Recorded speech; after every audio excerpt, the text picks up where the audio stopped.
Assalamualaikum warahmatullahi wabarakatuh. Halo semuanya, perkenalkan nama saya Tati Kismasari. Saya dari program studi ekonomi syariah semester 4. Di video kali ini saya akan menjawab 5 pertanyaan dari Bapak dosen, yaitu Arif Mulyawanto Arif, mata kuliah ekonomi pembangunan, untuk memenuhi tugas UAS. Pertanyaan pertama yaitu, dalam konteks ekonomi pembangunan, bagaimana teknologi blockchain dapat digunakan untuk meningkatkan transparansi dan efisien dan distribusi bantuan sosial di negara berkembang? Jelaskan mekanisme dan potensi tantangan yang mungkin dihadapi. Sebelum lanjut, apa sih yang dimaksud dengan blockchain? Yaitu teknologi yang digunakan untuk mencatat transaksi secara tradisionalisasi dan transparan dan sebuah jaringan yang terdiri dari banyak komputer ataupun node, ataupun teknologi yang menyimpan data dalam blok yang terhubung dalam sebuah rantai yang dilindungi oleh kriptografi. Setiap transaksi yang dicatat secara transparan dan tidak dapat diubah, menjadikan alat yang ideal untuk meningkatkan transparansi dan efisien dalam distribusi bantuan sosial. Untuk lebih jelasnya, kita simak video penjelasan tentang blockchain. Simak ya. Sejauh apa Anda mengenal teknologi blockchain? Begini ceritanya. Sebagian besar dunia teknologi cryptocurrency seperti Bitcoin mengandalkan bentuk database dengan keunggulan yang mampu melacak volume transaksi yang sangat besar dan aman. Teknologi yang digunakan banyak mata uang digital itu adalah blockchain. Blockchain pertama kali diimplementasikan pada tahun 2009 dan direvolusi dengan blockchain 2.0 pada tahun 2014. Teknologi blockchain terdiri dari blok yang menampung transaksi di mana masing-masing blok saling terkait melalui kriptografi sehingga membentuk jaringan. Seiring dengan perkembangan jagat digital, cryptocurrency di masa depan telah menjadi proposisi yang semakin menarik di pasar dan mungkin tidak memiliki infrastruktur perbankan tradisional. Beberapa negara berkembang di dunia bahkan telah menerapkan mata uang nasional berbasis blockchain seperti Bitcoin, dan teknologinya juga digunakan oleh beberapa proyek amal besar untuk membantu mereka yang tidak memiliki rekening bank. Blockchain juga berpotensi untuk digunakan di luar lingkup mata uang digital dan menarik minat banyak lembaga keuangan tradisional untuk diadopsi. Nah, tadi kita udah menyimak video penjelasan mengenai blockchain. Kita lanjut tentang mekanisme penggunaan blockchain. Yang pertama, pencatatan data tentang penerimaan bantuan, jumlah bantuan, dan jadwal distribusi dicatat dalam blockchain. Informasi ini bersifat permanen dan transparan, mengurangi kemungkinan penyelewengan. Yang kedua itu smart contract, yaitu program otomatis di blockchain yang menjalankan transaksi berdasarkan kondisi tertentu. Misalnya, smart contracts dapat mentransfer bantuan ke rekening penerima secara otomatis setelah data verifikasi. Yang ketiganya yaitu verifikasi identitas, yaitu data diidentifikasi penerima disimpan secara aman di blockchain, mempermudah verifikasi dan mengurangi risiko penipuan ataupun duplikasi. Yang keempatnya itu ada audit dan pelaporan. Semua transaksi dicatat dalam blockchain. Kemungkinan audit yang mudah dan pelaporan yang transparan kepada pihak-pihak yang berkepentingan. Adapun selanjutnya yaitu ada potensi tantangannya, yaitu yang pertama, keterbatasan infrastruktur. Banyak negara berkembang mungkin mengalami keterbatasan infrastruktur seperti akses internet yang tidak stabil ataupun perangkat keras yang tidak memadai, menghambat implementasi teknologi. Yang keduanya itu kestabilitas. Blockchain dapat mengalami masalah skalabilitas jika volume transaksi sangat tinggi, mempengaruhi kecepatan dan biaya proses. Yang ketiganya yaitu ada kebutuhan pelatihan. Penggunaan blockchain memerlukan pemahaman teknologi yang mendalam, sehingga pelatihan bagi petugas pemerintah dan menerima bantuan menjadi penting, namun bisa menambah biaya dan waktu. Yang keempatnya yaitu kendala regulasi, yaitu regulasi terkait blockchain bisa berbeda-beda di setiap negara, memerlukan kepatuhan terhadap berbagai peraturan yang bisa menjadi tantangan atau tambahan. Yang kelimanya yaitu keamanan data. Meski blockchain aman, resiko seperti serangan cyber ataupun kesalahan implementasi tetap ada yang bisa mempengaruhi keamanan data. Yang keenamnya yaitu biaya implementasi awal. Biaya untuk mengimplementasi dan pengembangan sistem blockchain bisa tinggi meskipun teknologi ini dapat mempengaruhi biaya operasional dan jangka panjang. Pertanyaan kedua yaitu bagaimana negara berkembang menghadapi masalah urbanisasi yang cepat. Diskusikan bagaimana konsep smart cities dapat diterapkan untuk mengatasi masalah-masalah yang timbul akibat urbanisasi seperti kemacetan lalu lintas, populasi udara, dan kekurangan infrastruktur dasar. Sebelumnya, apa sih yang dimaksud dengan smart cities? Yaitu konsep pengelolaan kota yang mengintegrasikan teknologi informasi dan komunikasi untuk meningkatkan efisiensi operasional berbagai informasi dengan publik dan meningkatkan kualitas layanan pemerintah serta kesejahteraan warga. Ataupun kota pintar bermanfaat dasar real-time sensor dan sistem yang saling terhubung untuk mengoptimalkan penggunaan sumber daya dan mengatasi masalah kota dengan cara yang lebih produktif. Sebelum lanjut, kita simak video penjelasan dulu ya. Check it out. Ini. Smart City adalah suatu konsep penerapan teknologi di dalam pengembangan suatu kota. Dalam konsep Smart City, penerapan teknologi ini menyasar sejumlah aspek perkotaan, seperti transportasi umum, administrasi publik, hingga infrastruktur kota. Tujuan dari adanya Smart City ini tak lain adalah untuk membantu pengelolaan sumber daya yang lebih baik, sehingga diharapkan dapat meningkatkan kualitas hidup masyarakat dari kota yang menerapkan sistem Smart City tersebut. Smart City merupakan salah satu konsep pengembangan kota dengan prinsip teknologi untuk kepentingan bersama secara efektif dan efisien.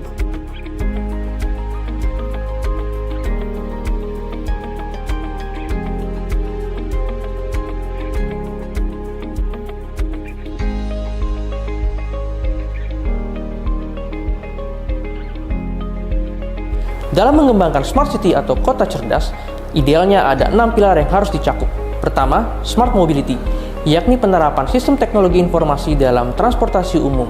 Hal ini bertujuan untuk meningkatkan efektivitas dan efisiensi operasional armada, dan juga tentunya untuk meningkatkan pelayanan kepada masyarakat. Selanjutnya, Smart People, yakni peningkatan kualitas sumber daya manusia melalui penerapan teknologi dalam sistem pendidikan. Selanjutnya, Smart Economy, yakni peningkatan sistem pembayaran di masyarakat melalui penerapan teknologi informasi. Lalu, ada juga yang disebut sebagai Smart Branding, yakni penerapan sistem teknologi informasi yang akan membantu pemerintah dalam mempromosikan daerahnya. Lalu, ada juga Smart Government, yakni peningkatan layanan publik melalui penerapan sistem teknologi informasi untuk menciptakan layanan publik berbasis elektronik.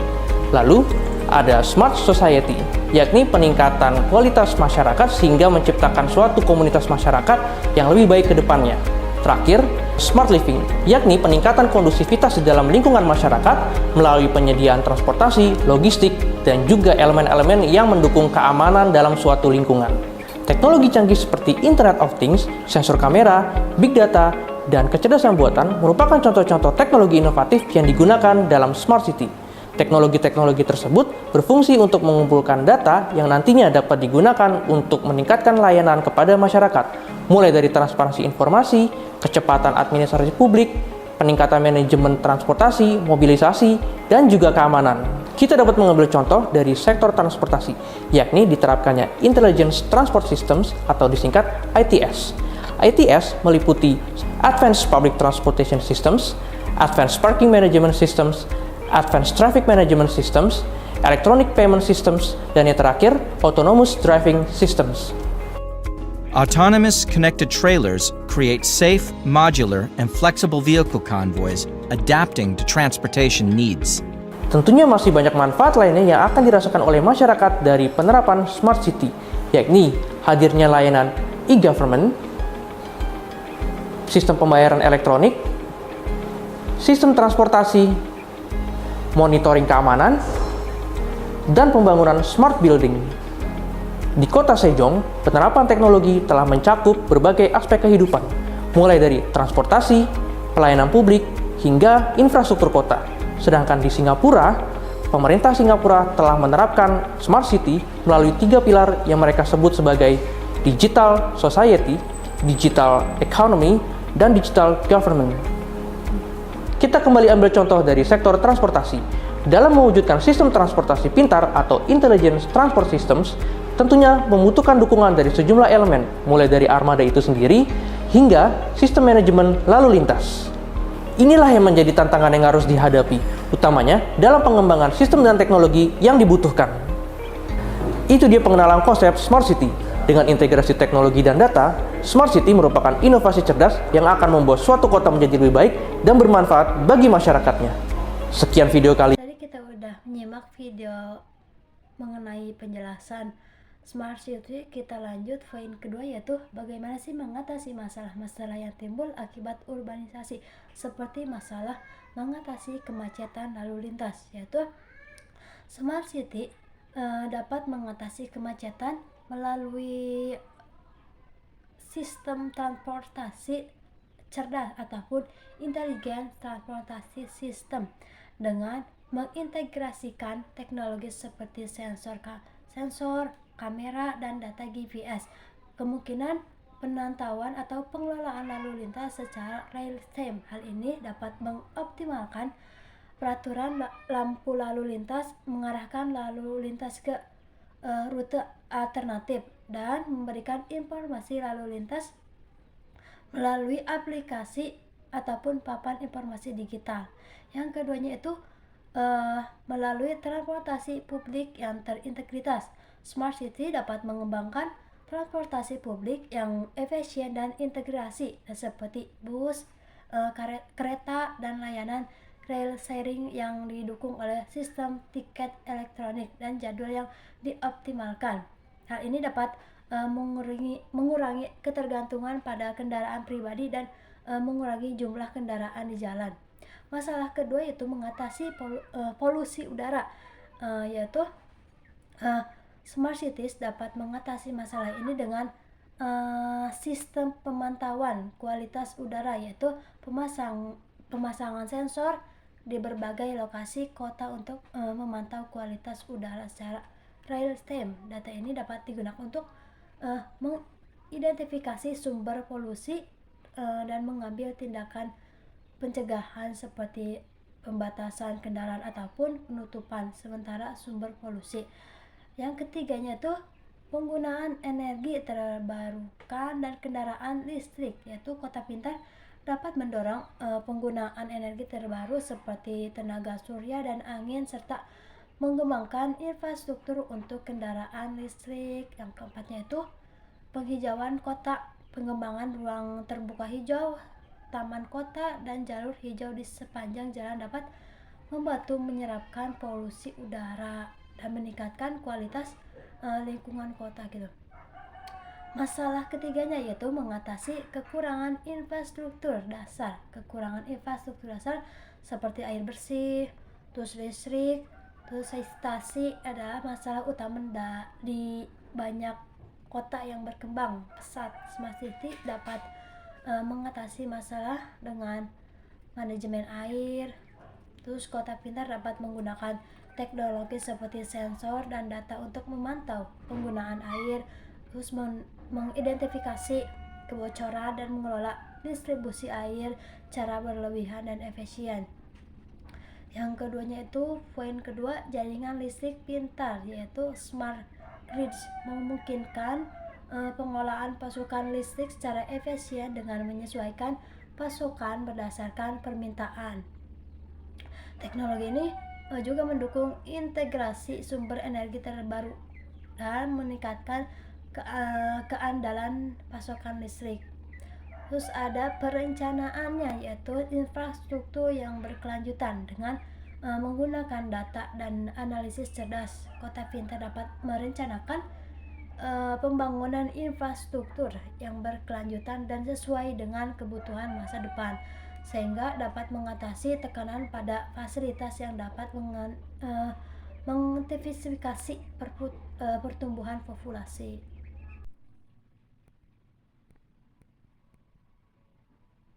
Perubahan iklim semakin mendorong migrasi. Perubahan iklim dapat memaksa 216 juta orang di seluruh dunia untuk pindah ke negara mereka pada tahun 2050. Orang akan bermigrasi karena kelangkaan air, menurunnya produktivitas tanaman dan naiknya permukaan air laut. Namun sekarang dengan tindakan kolektif terhadap iklim dan pembangunan, migrasi iklim internal dapat dikurangi sebanyak 80. Negara-negara harus mengambil tindakan terhadap 4 landasan utama. Pertanyaan ketiga yaitu analisis bagaimana perubahan iklim dapat mempengaruhi pola migrasi tenaga kerja internasional dan dampaknya terhadap perubahan ekonomi di negara tujuan dan asal. Berikan contoh konkret dan peristiwa ataupun tren yang terkini yang mendukung analisis Anda. Sebelumnya, apa sih yang dimaksud dengan perubahan iklim? Yaitu perubahan iklim mengacu pada perubahan jangka panjang dan pola cuaca dan suhu global yang mempengaruhi oleh aktivitas manusia, terutama emisi gas rumah kaca. Dampak dari perubahan ini meliputi peningkatan frekuensi bencana alam, kekeringan, banjir, dan degradasi lingkungan yang dapat memaksa orang untuk meninggalkan tempat tinggal mereka. Ketika lingkungan menjadi tidak layak huni ataupun sumber daya yang tidak mendukung, mata pencarian menjadi langka atau orang-orang cenderung berimigrasi ke daerah ataupun negeri lain yang menawarkan peluang ekonomi dan kondisi yang lebih layak ataupun lebih baik. Adapun dampak pada pola imigrasi tenaga kerja yaitu perubahan iklim dapat menyebabkan imigrasi tenaga kerja yang bersifat dorongan ataupun tarikan. Yang keduanya itu fast factor, yaitu dalam konteks perubahan iklim termasuk bencana alam yang semakin sering hingga tanah pertanian akibat kekeringan ataupun banjir dan penurunan sumber daya alam seperti air dan pangan. Jadi kondisi-kondisi ini dapat membuat komunitas kehilangan sumber mata pencaharian, memaksa mereka untuk mencari pekerjaan dan penghidupan di tempat lain. Contohnya dari imigrasi pertanian dari daerah pedesaan di Afrika sub-Sahara ke kota-kota besar ataupun ke negara lain karena kekeringan berkepanjangan yang menghancurkan pertanian mereka. Terus yang ketiganya itu ada negara-negara dengan ekonomi yang lebih stabil, iklim yang lebih menguntungkan, dan infrastruktur yang siap untuk menampung pekerjaan baru mungkin menarik migran dari negara-negara yang terdampar perubahan iklim. Contohnya adalah migrasi orang-orang dari negara kepulauan Pasifik yang terkena dampak kenaikan permukaan laut ke Australia dan Selandia Baru. Yang ketiganya yaitu dampak terhadap pembangunan ekonomi di negara asal, yaitu migrasi akibat perubahan iklim dapat berdampak negatif pada perubahan ekonomi. Yang pertama itu penurunan tenaga kerja, hilangnya populasi kerja terutama yang usia berproduktif dapat memperburuk kondisi ekonomi di negara asal dengan berkurangnya tenaga kerja terutama di sektor penting seperti pertanian, produktif, ekonomi yang bisa menurun. Contohnya konkret asal Bangladesh, di mana bencana alam seperti banjir dan siklon seringkali memaksa penduduk untuk berimigrasi meninggalkan sektor pertanian dan kesulitan gitu. Yang poin keduanya itu remitansi dan ketergantungan ekonomi. Di sisi lain, migrasi itu tenaga kerja seringkali menghasilkan remitansi, pengiriman uang dari luar negeri yang dapat mendukung ekonomi lokal. Namun ketergantungan pada remitansi ini dapat memicu ekonomi yang tidak berkelanjutan jika sumber remitansi tersebut tiba-tiba terputus ataupun perubahan iklim memaksa lebih banyak migrasi paksa. Yang ketiga yaitu dampak terhadap pembangunan ekonomi di negara tujuan gitu. Jadi migrasi akibat perubahan iklim dapat memiliki dampak ganda, yaitu peningkatan tenaga kerja. Penerimaan migran dapat memperkaya tenaga kerja di negara tujuan, terutama di sektor-sektor yang membutuhkan tenaga kerja seperti kontribusi, pertanian, dan jasa. Ini dapat mendorong pertumbuhan ekonomi asalkan ada kebijakan integrasi yang efektif dan migran diberikan akses ke pasar tenaga kerja. Poin ketiganya tuh tantangan integrasi dan beban sosial. Peningkatan migrasi juga bisa menimbulkan tantangan seperti tekanan pada infrastruktur perumahan dan layanan sosial. Jika tidak dikelola dengan baik, ini dapat menyebabkan ketegangan sosial dan ekonomi. Contohnya, peningkatan imigrasi ke Eropa dan di negara di Timur Tengah dan Afrika Utara yang dilandas perubahan iklim dan konflik yang memaksa negara-negara Eropa untuk menghadapi tantangan integrasi sosial. Perubahan iklim semakin mendorong migrasi. Perubahan iklim dapat memaksa 216 juta orang di seluruh dunia untuk pindah ke negara mereka pada tahun 2050. Orang akan bermigrasi karena kelangkaan air, menurunnya produktivitas tanaman dan naiknya permukaan air laut. Namun sekarang dengan tindakan kolektif terhadap iklim dan pembangunan, migrasi iklim internal dapat dikurangi sebanyak 80. Negara-negara harus mengambil tindakan terhadap 4 landasan utama. Selanjutnya yaitu pertanyaan nomor 4, yaitu dalam studi ekonomi pembangunan, konsep krular ekonomi mulai mendapatkan perhatian. Jelaskan konsep ini dan bagaimana implementasi dan mendukung pembangunan berkelanjutan di negara berkembang. Berikan contoh praktis dari negara yang sudah mulai menerapkannya. Sebelum lanjut, apa sih krular ekonomi? Yaitu sistem ekonomi yang dirancang untuk mengeliminasi ataupun membuang limbah dan terus menggunakan sumber daya dalam siklus tertutup. Ini berbeda dengan model ekonomi linear tradisional. Kalau yang mengikuti pola ambil, buat, buang, dan dimana bahan baku ekstraksi produk dibuat dan setelah digunakan produk tersebut dibuang sebagai limbah. Ekonomi siklus mengutamakan pertama, desain untuk daur ulang dalam perbaikan. Produk desain untuk dapat diulang, diperbaiki ataupun di-upgrade agar tidak cepat menjadi sampah. Terus yang keduanya yaitu penggunaan ulang material, bahan dan produk yang telah sesuai digunakan diubah menjadi bahan baku untuk produk baru. Yang ketiganya yaitu berpanjang siklus hidup produk dengan memelihara perbaikan ataupun daur ulang. Produk dapat digunakan kembali, memperpanjang masa perpakaian dan mengurangi kebutuhan dan bahan baku. Yang pertama itu implementasi penerapan siklus ekonomi dalam pembangunan berkelanjutan di negara berkembang. Yang pertama itu pengurangan limbah. Ekonomi siklus membantu mengurangi jumlah limbah yang dihasilkan. Yang penting bagi negara berkembang yang sering menghadapi tantangan dalam mengelola limbah. Dengan mengurangi limbah, negara-negara ini dapat mengurangi dampak negatif terhadap lingkungan dan kesehatan masyarakat itu. Yang keduanya itu menghemat sumber daya dengan memanfaatkan kembali material dan produk. Ekonomi siklus mengurangi tekanan pada sumber daya alam yang sangat penting bagi negara berkembang yang mungkin menghadapi keterbatasan sumber daya ataupun bergantung pada impor bahan baku itu. Yang ketiganya itu menciptakan lapangan kerja. Penerapan prinsip-prinsip ekonomi siklus seperti daur ulang, perbaikan, dan pemeliharaan dapat menciptakan lapangan kerja yang baru di sektor tersebut.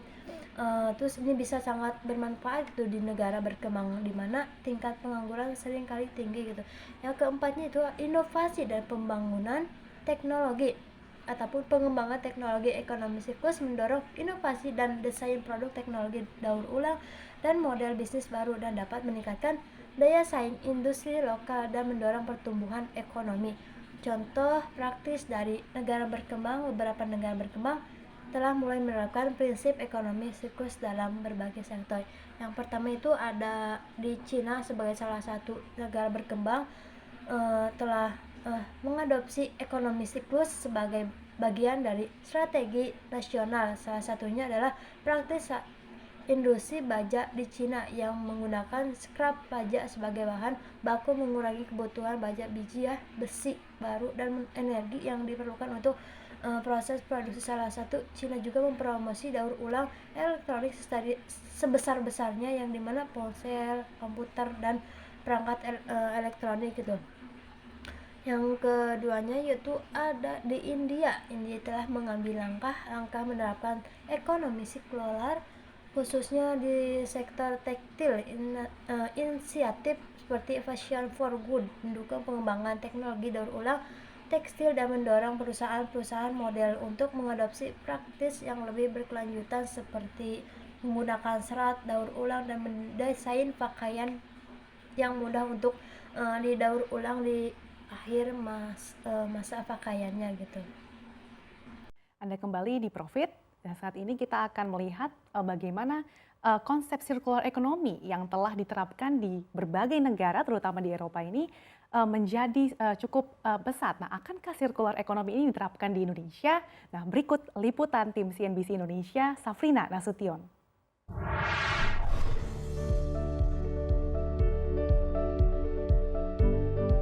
Circular economy.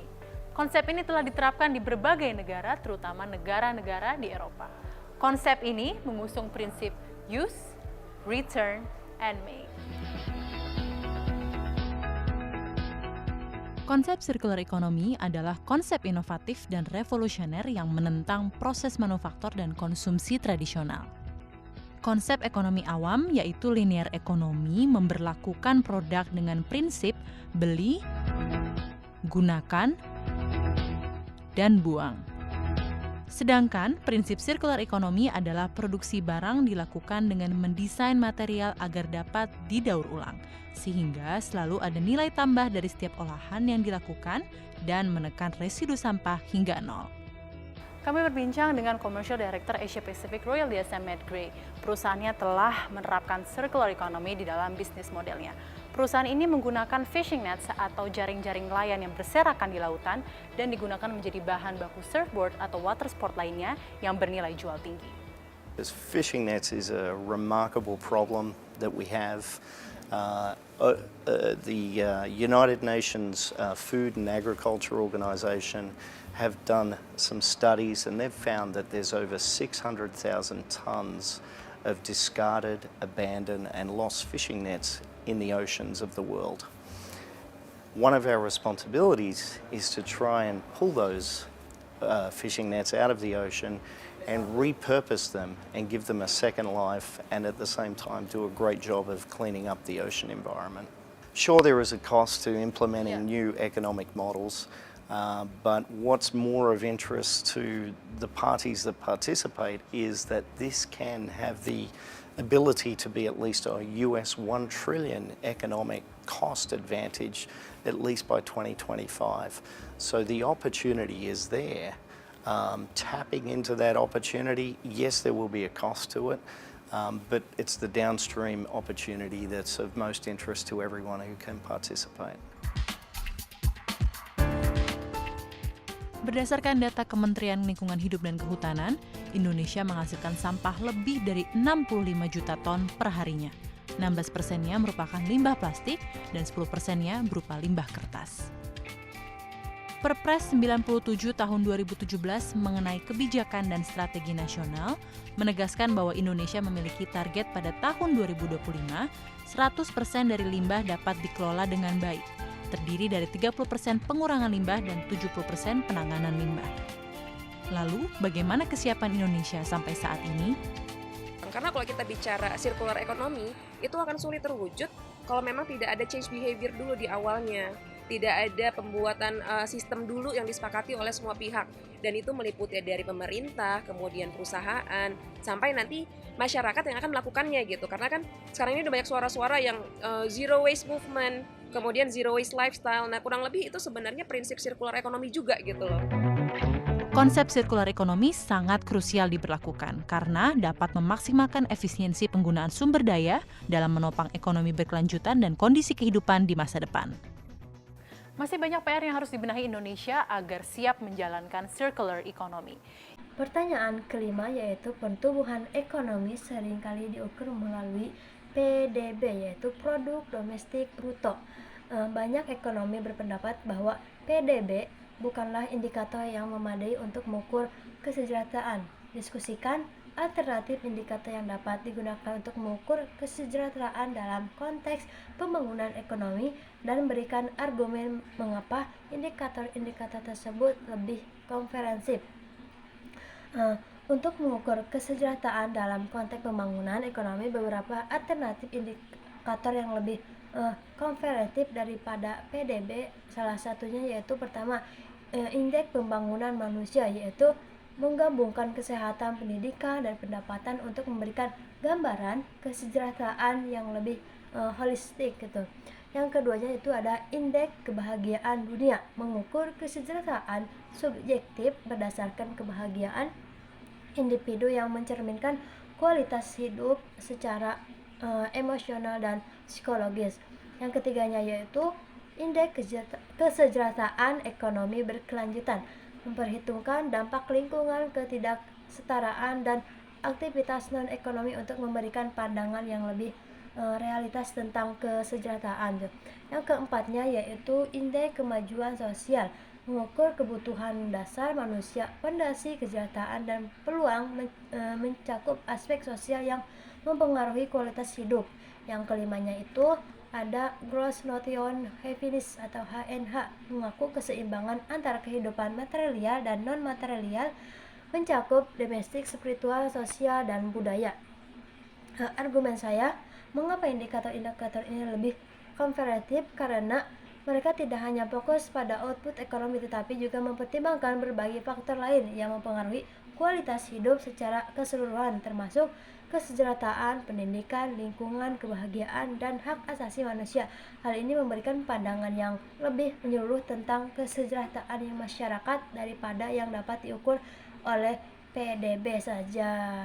Mungkin sekian dari saya, mohon maaf apabila ada kesalahan. Wassalamualaikum warahmatullahi wabarakatuh. Bye bye, terima kasih.